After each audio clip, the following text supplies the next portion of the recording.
And now I would like to call on Reverend Dr. Frank Emanuel for he's going to talk to us about the stranger.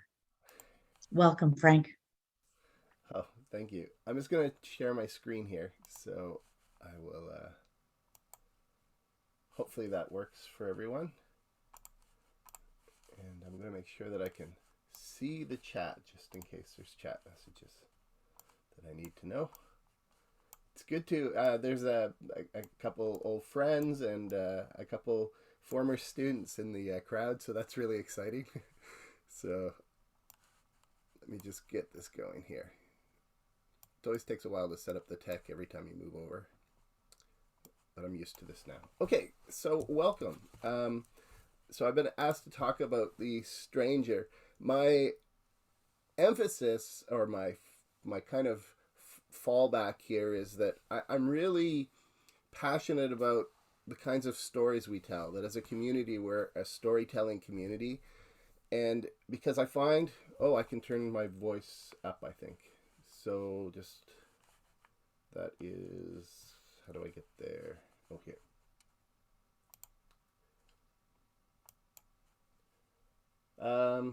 How is that? Is that any better, or do I need to move my microphone? Okay. So, anyway, so I find that stories, it's about the same. Okay, let me just toggle this, and I had this problem yesterday where I switched over to this mic, and then I switched back, and it seemed to be good. Oh, that one's great. Okay, I'll leave it. That was much better. You don't get any feedback. Excellent. So I like the fact that stories move our theology into the practical realm quite naturally. And in fact, my own pastoral work has been seeing that as a challenge, that we come in and we tell these great stories about Jesus, we tell these great stories about faith, and then we walk away. And so as a frustrated pastor, I went into my doctoral studies trying to figure out, well, how do we do this better? So hopefully some of those insights will come into play here. So I want to talk a little bit about the opportunity that I see for us, the strangers that we encounter, and I'll tell you how I see stories fitting in to help us in this. Okay, so full disclosure, I'm an optimist at heart. I want to believe the best about people and communities, especially about communities of faith. So today, my optimistic self is convinced that we're entering into an opportune time where our mainline churches are well oriented to be present to a world that's stumbling out of isolation, the isolation that COVID has brought. And the topic I was asked to talk about is how we respond to the stranger who finds their way into our houses.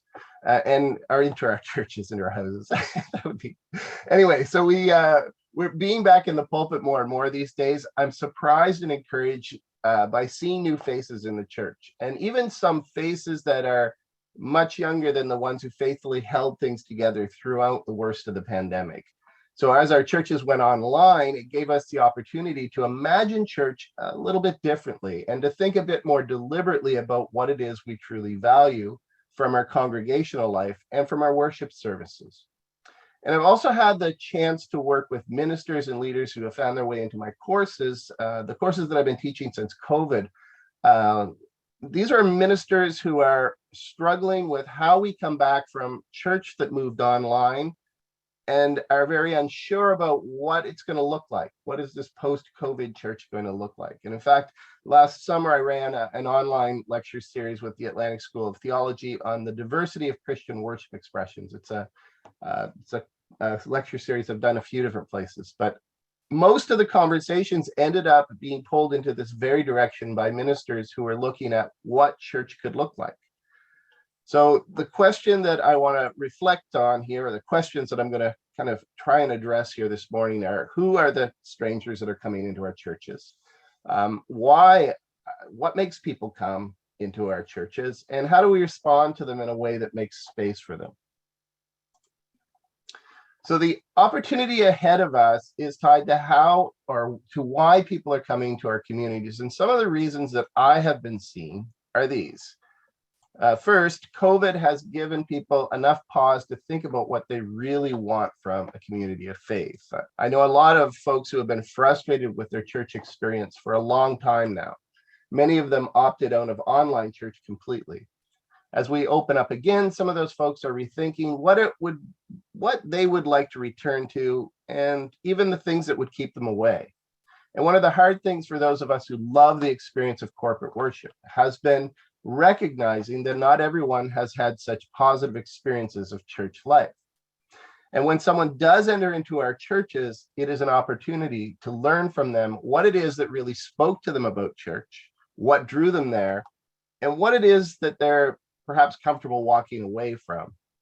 So the reality is that not everyone is going to find our churches the right place for them, but we learn more about what is important to us in those conversations. I like that Eric had kind of intimated this kind of a very Levinas kind of pull in my own thinking, but this idea that our job is to learn from the other and to be changed by the other.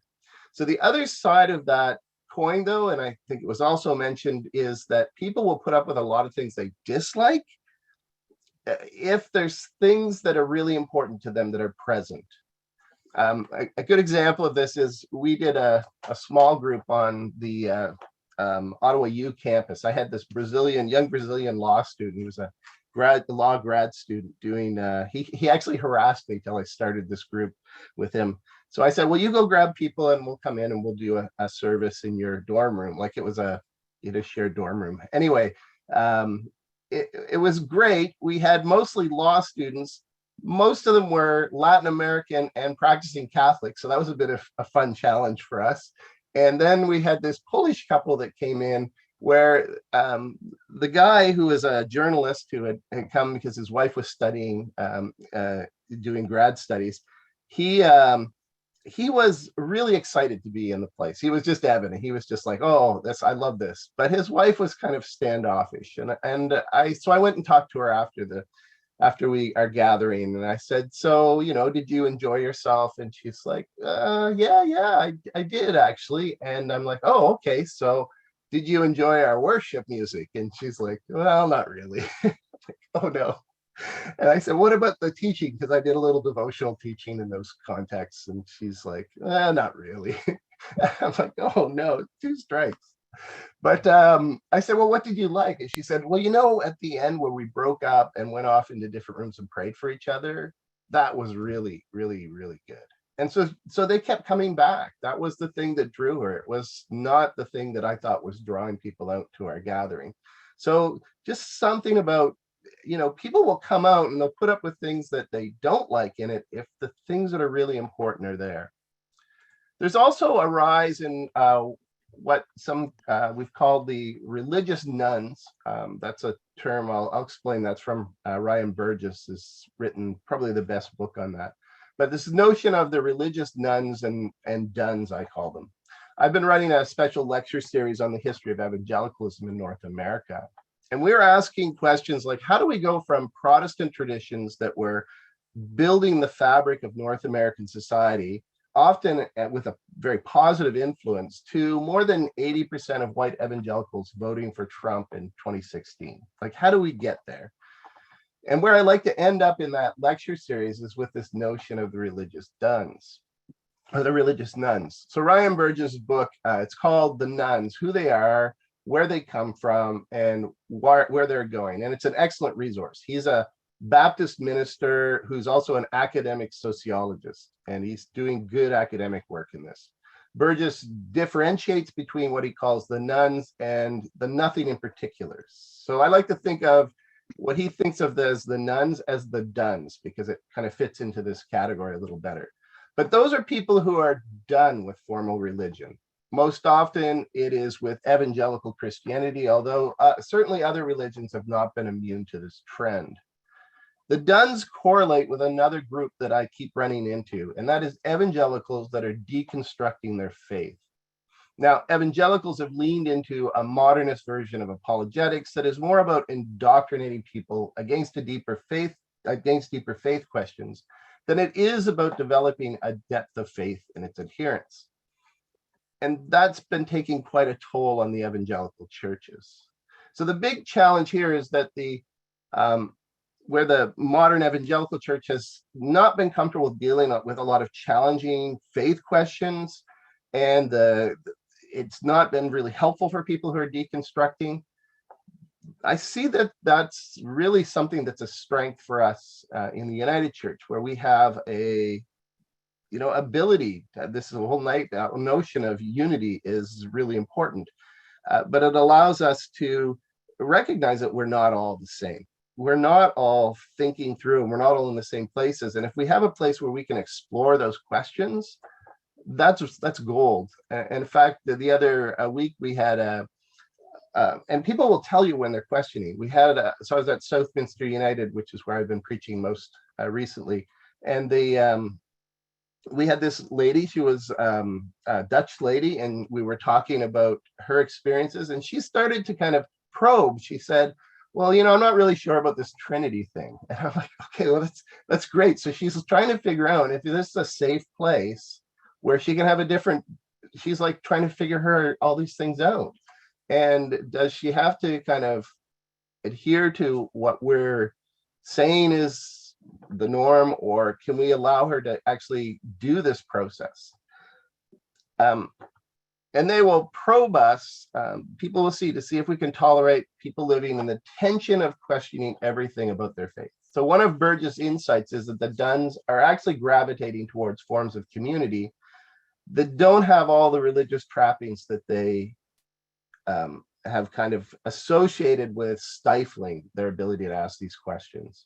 And there's a strong need for community that can be seen in groups like the Liturgists in the US, or projects like the online group De-Steepled, which is actually started by someone in Ottawa here, which is just conversations of people who are rethinking their connection to the Christian faith and trying to figure out what it is that's really important, what drew us there in the first place. I really, coming alongside that is really an important part, and it's the skills that we need to engage with the stranger, really.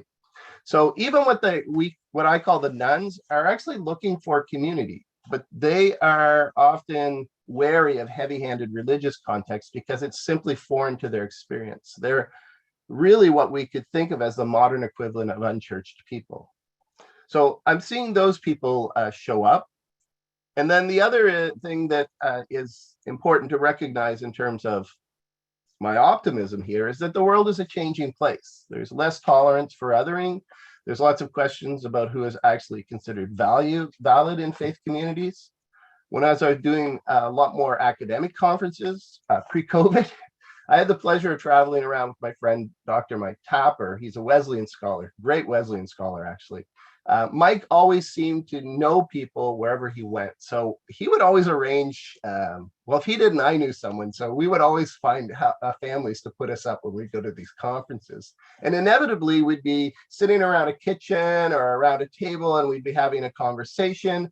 And I would hear over and over stories of exclusion and discomfort that people were telling about their experience of church.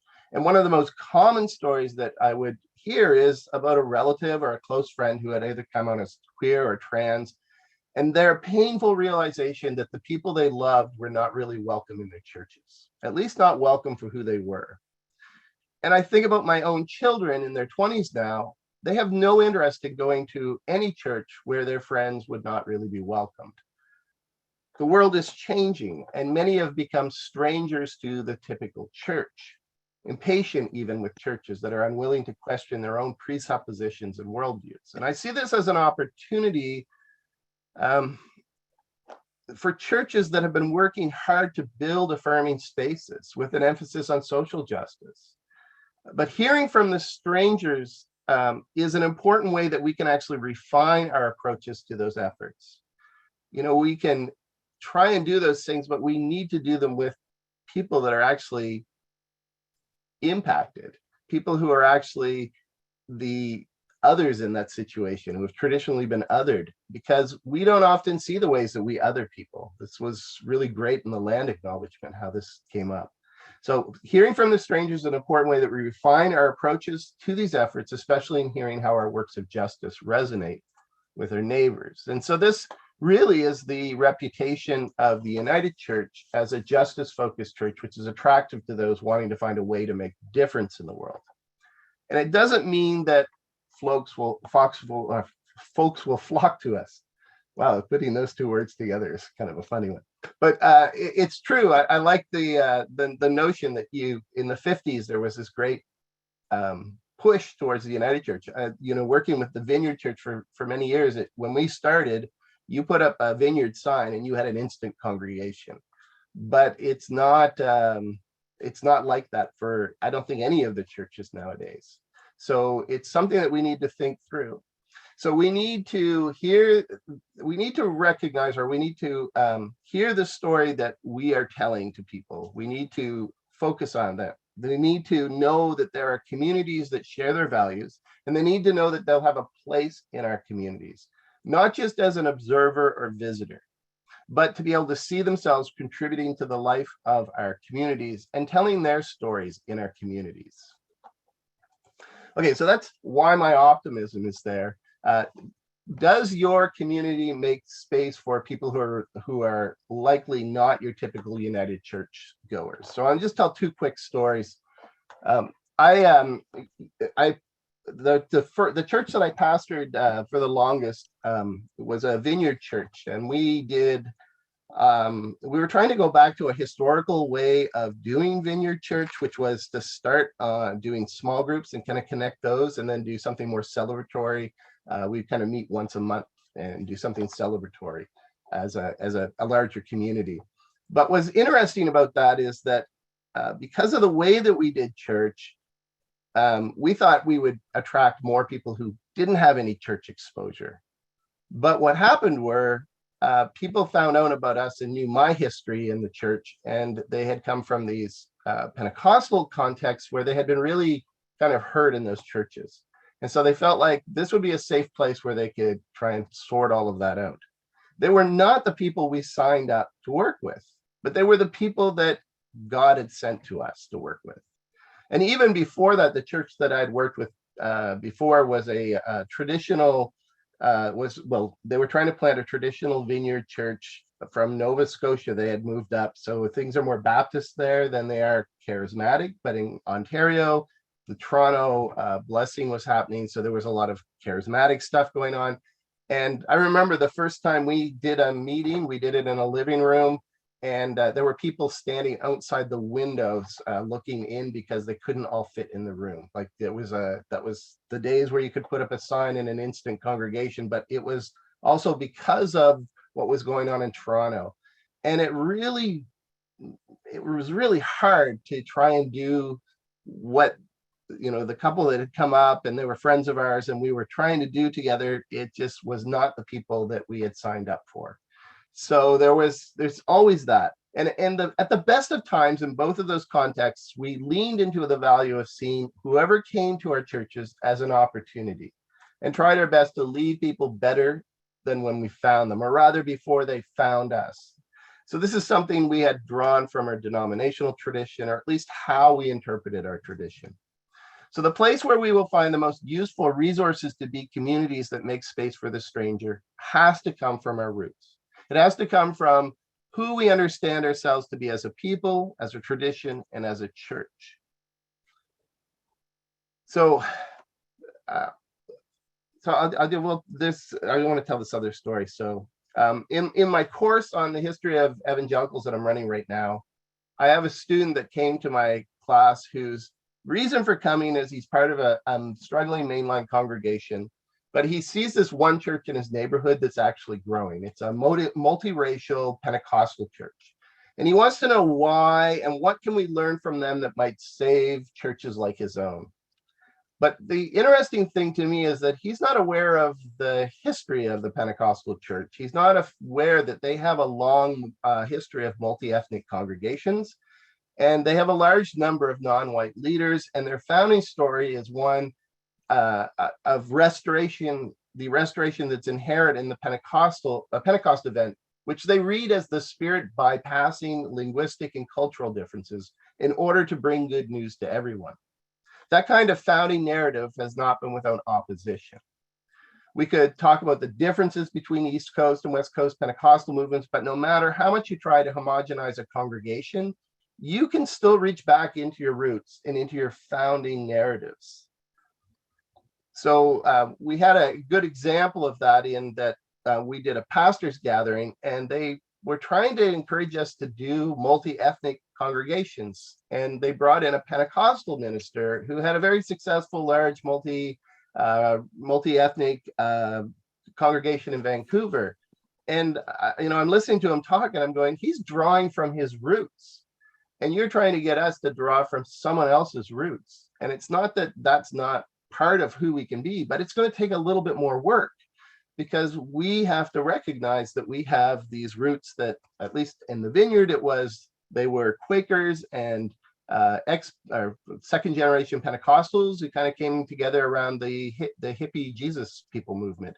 So that's where their base of people came from and where their identity was formed. And they had to work hard. And there's church in a really good church in Chicago, I believe, that did a lot of that work, so that they actually made sure that they had multiracial staff. They have senior pastors on there who are not your typical white vineyard pastors. And it was really effective in that context, but the work and the way of thinking about it was quite different. So there's a danger that I see in looking for just a technique or a fad, because it's really hard to replicate something that doesn't already resonate with who we are. Instead, I think we need to dig deep into our own roots and look at what resources there are for meeting the specific challenges of our neighborhoods. And it really doesn't hurt for us to try different things out and to encourage each other as we do that. I was part of a group called Resonate back in the early 2000s. And that was the whole thrust of that group. And what was so beautiful about it was that we were ministers from a bunch of different denominational backgrounds. And we were all saying, how do we have a lasting testimony to Jesus, but also to our traditions in the contexts where we find ourselves? And often we were people who were coming out of urban contexts who are recognizing that the whole landscape is changing. And so I really like that. In fact, I think the Wonder Cafe was one of the initiatives that was in the United Church that was influenced by that. So the challenge that we have is knowing what strengths we United Church ministers can draw from. What strengths help us make space for the others who are actually longing for what we have to offer. And I see in the United Church a unity of diverse backgrounds and an ability to provide a mediating space, especially for the strangers who have roots in evangelical Christianity, as do we. Those are the traditions that formed our union. So that's one of the interesting things. I think we need to kind of wrestle with that a little bit. We need to tell that story. And in our congregations, we need to corporately remember what brought our particular churches into the United Church or into being as a new United Church congregation. And telling those stories to our people help us to think differently about the strangers who find their way into our lives. Because this is more than just a building we're calling people to. It's a community that is formed from how we have read the stories of Jesus and how we have embodied those stories in our particular contexts.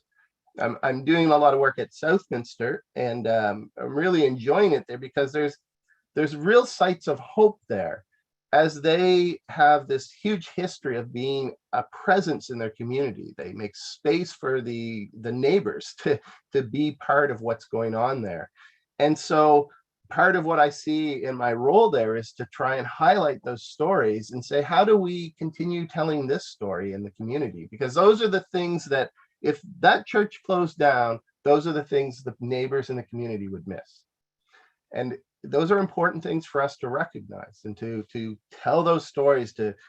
And telling our stories is also a form of soft evangelism. It's not focused on the conversion of others as much as it's focused on our own conversion. As a church, we're converted to the people around us when we're reminded of the roles that we've played historically in their communities. What have we done? What have we opened up? What have we enabled? I was out speaking with Melville United Church. The pastor at the time was a student of mine, or a former student of mine, and brought me in to do a talk on, he really likes the talk on religion and spirituality that I was doing.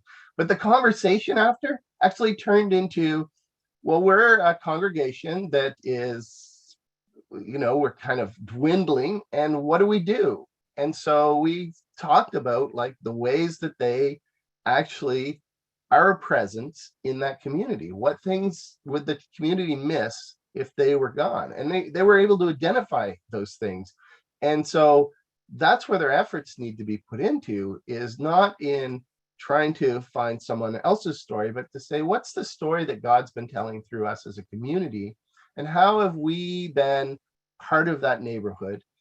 And it's in that where the strangers, we can connect and we can hear, well, how effective has it been? How has this impacted you? What draws you out to what do you think of even when you hear about that? So we should be telling our stories also in a way that the strangers can hear how their own stories might connect to ours. And this is the place where the sense of belonging begins. Not telling our stories is missing an opportunity. So I'm going to take us into or open it up so that we'll have a breakout room conversation. And there's a few questions that I have up that I'd like you to explore. And there's many ways that we can tell our stories welcome with strangers. And I think this will help us to recognize and maybe even encourage each other to think about what are some of the ways that we've already found? What are the things that we can actually focus on? So I have 4 questions, and I'll just run through them, and then we'll do breakout rooms for about probably about 20 minutes, 15 to 20 minutes. So do you know what kinds of people are in your neighborhoods apart from those who are already come out to your church? So examine the story our communities have been drawn into, as well as the stories that we've helped to create in our neighborhoods. And how has your church already made efforts to be present to those neighbors, as well as made space for our neighbors to make use of our own spaces? Do we know how our churches have responded to the story of our neighborhoods in the past? What are we known for? And if our church left, what would they miss about us? And how in those efforts do we make space for people to experience their importance to us and know that there's an open invitation to bring their gifts to work in our communities? So where are the stories of how we show our appreciation and love for our neighbors? And where do we make space to hear the stories of the strangers? Our stories should run together in a neighborhood. We should be hearing what God is up to and what concerns animate our neighbors. Strangers are just friends we haven't made yet. So let's take, we'll take 18 minutes, and that will give us 10 minutes to come back, and some people can share their thoughts if there's something that's come out of that. We will put in, once the breakout groups are made, we will copy the questions into your chat, so they should be there for you.